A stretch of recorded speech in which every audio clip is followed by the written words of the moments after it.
ఇరాన్తో జరుగుతున్న యుద్ధంలో నాటో దేశాల తీరుపై అమెరికా అధ్యక్షుడు డొనాల్డ్ ట్రంప్ తీవ్ర అసంతృప్తి వ్యక్తం చేశారు.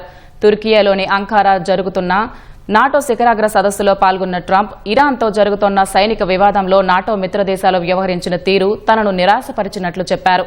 ఈ సంక్షోభాన్ని మిత్రదేశాల ఐక్యతను తెలుసుకునేందుకు ఒక పరీక్షగా తాను భావించినట్లు చెప్పారు. పాశ్చాత్య దేశాల కూటమిపై తనకున్న దీర్ఘకాలిక సందేహాలు తాజా పరిణామాలతో మరింత బలపడ్డాయని ట్రంప్ పేర్కొన్నారు. ఇరాన్ స్థావరాలపై అమెరికా దాడులు చేసేందుకు తమ వైమానిక స్థావరాలను వాడుకోవడానికి కొన్ని మిత్రదేశాలు నిరాకరించడంపై ట్రంప్ మండిపడ్డారు. హర్ముజ్ జలసంధిలో భద్రత కల్పించేందుకు సైన్యాన్ని మోహరించకపోవడంపై ఆగ్రహం వ్యక్తం చేశారు. రెండో ప్రపంచ యుద్ధం తర్వాత అమెరికా అందిస్తున్న భద్రతాపరమైన హామీలకు ఈ దేశాలు నిజంగా అర్హులేనా అన్న తన పాత అనుమానాలు ఇప్పుడు నిజమయ్యాయని ట్రంప్ పేర్కొన్నారు. వాస్తవానికి తమకు ఎవరి సాయం అవసరం లేదన్నారు. ఇన్నాళ్లు వారికి తాము సాయం చేశామని, కానీ తమకు అవసరమైనప్పుడు వారు అండగా ఉంటారన్న నమ్మకం లేదని ట్రంప్ వ్యాఖ్యానించారు.